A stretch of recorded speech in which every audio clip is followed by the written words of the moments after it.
My name is Jack Hanson. I'm 60 years old.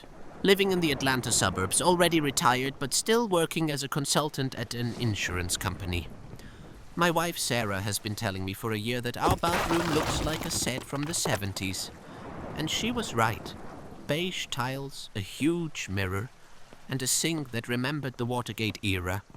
This should be elementary, I thought one Saturday morning sipping my low-caffeine coffee.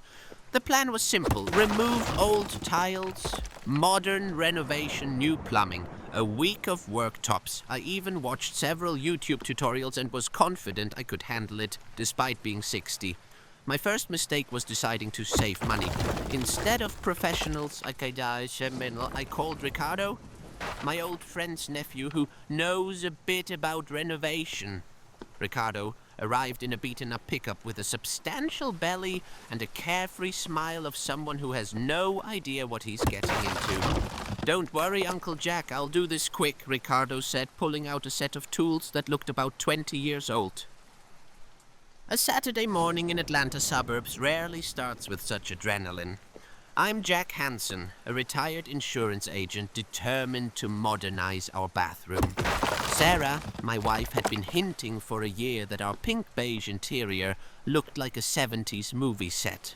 Ricardo, my buddy Miguel's nephew, showed up precisely at 8. He wore worn-out jeans, a local baseball team t-shirt, and a massive leather tool belt. His 1998 Ford pickup looked as beaten as Ricardo himself. Dented, rusty, with a history of hard labor. "Cousin Miguel said you're a professional," I started cautiously. Ricardo flashed a wide grin. "Uncle Jack, I've renovated half the houses in Cobb County. This is child's play."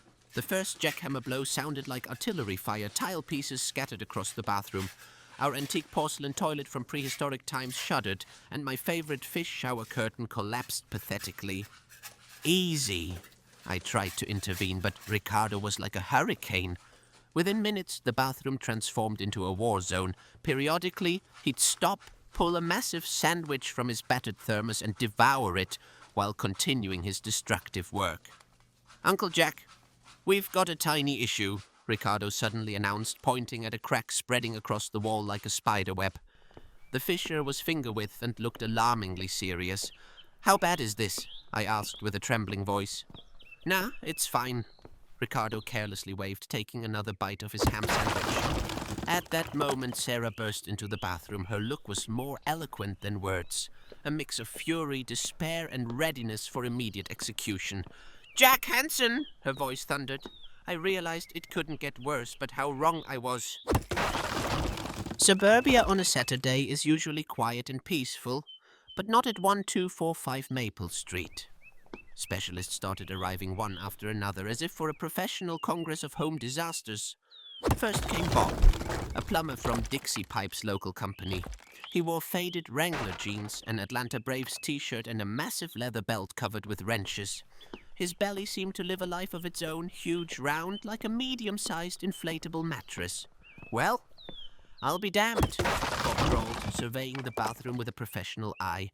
"In 40 years of work, I've never seen anything like this. Ricardo, your buddy managed to damage the main heating pipe, and it seems a load-bearing wall." Ricardo, still munching on a ham sandwich, casually shrugged. "Happens, Uncle Bob." Next arrived Steve's beaten Ford Explorer, an insurance agent. A short, balding, middle-aged man in a perfectly pressed suit looked like an absolute contrast to the demolished bathroom. "Jack?" Steve began solemnly. "In 20 years of insurance work, I've seen everything, but this isn't even an insurance case. It's like a Hollywood blockbuster about renovation." The third arrival was Mark, the Cobb County building inspector. At his appearance, Sarah clutched her heart. Mark methodically measured cracks with a laser rangefinder, made notes on his tablet, and meaningfully hummed. "Mr. Hanson," Mark said in an official tone, "you don't just have a problem. You have a catastrophe. This wall bears about 40% of the upper floor's load. If you hadn't stopped now, in a month, you could have lost half the house.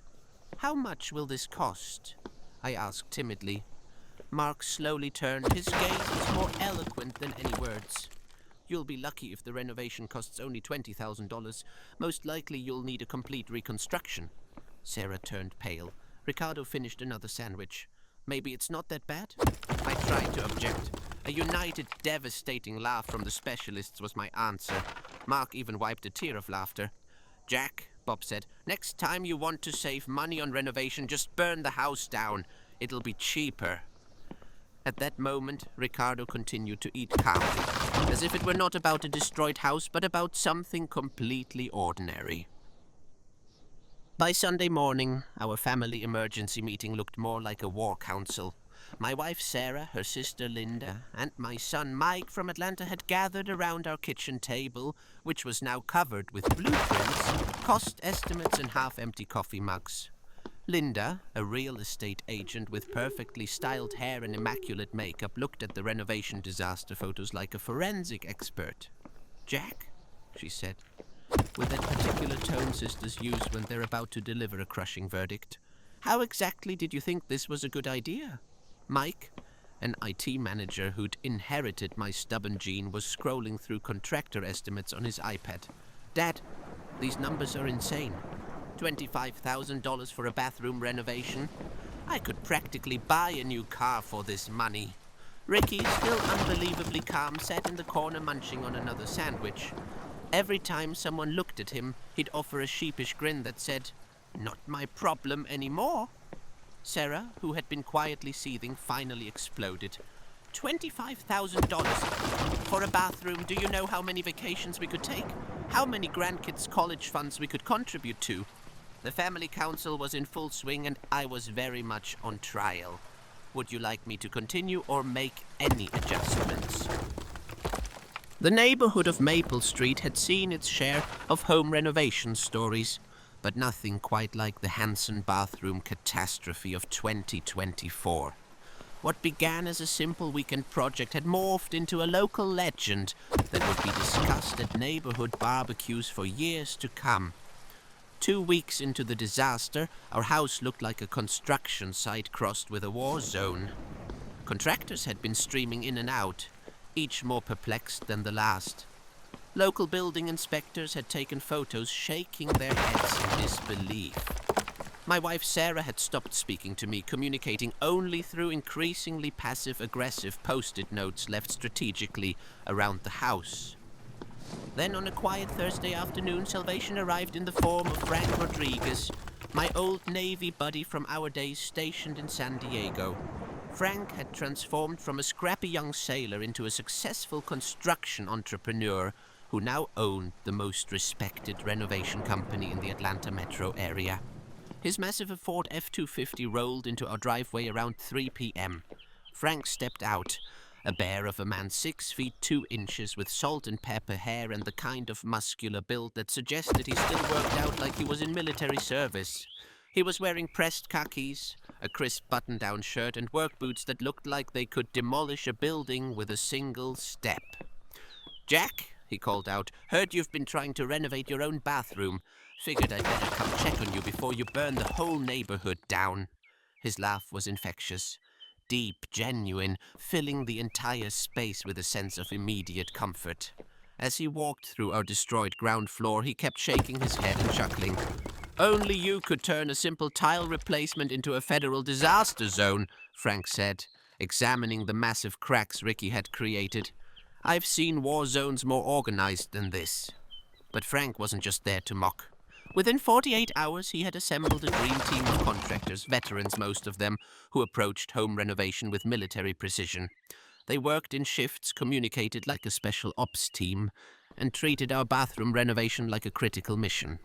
Ricky, our original renovation expert, was permanently banned from the property.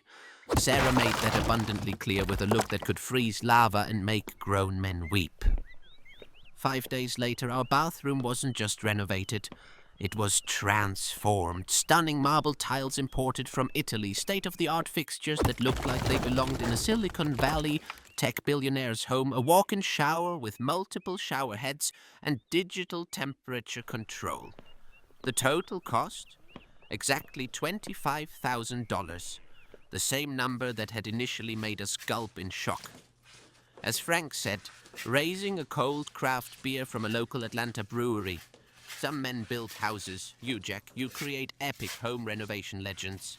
For the first time in weeks, everyone, including Sarah, couldn't help but laugh. "To the Hanson bathroom disaster of 2024, Frank toasted. May it live in infamy." And just like that, our home was whole again. More than whole, it was a testament to friendship, family, and the occasional home renovation miracle.